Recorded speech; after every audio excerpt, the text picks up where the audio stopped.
Ja, die fono amre feuze miten jag famisi tiamp.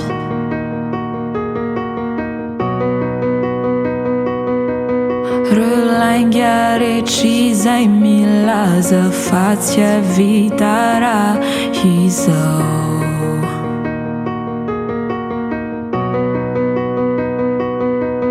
Famiotranu zay zavatra mahazo aiva toko ao.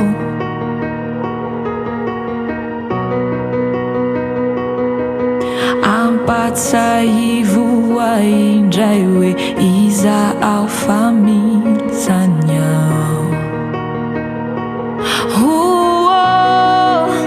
Ianao tianao ao rehefa tsy matsapisany. Ianao mahery ao rehefa misaina hoe malemy. Ianao toananao ao rehefa sendra tsy mahomby. Raha irery ao ianao anao ao ka mino ao. Mino ao zay lazainao mombay. Mino ao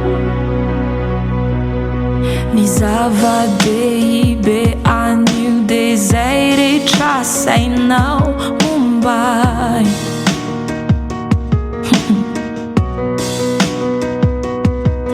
Mahita ny hatsarako sy ny maizao ao aminao. Ianao tianao ao rehefa tsy matsapisany. Ianao mahery ao rehefa misaina hoe malemy. Ianao toananao ao rehefa sendra tsy nahomby.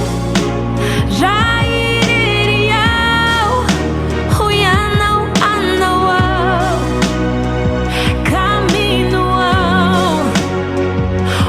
Mino ao zay lazainao mombay. Mino ao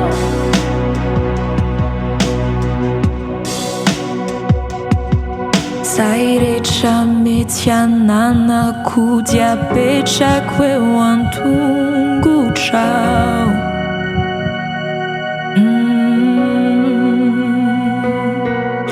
Anao ireo tsy nety rehetra sy ireo fandresenako.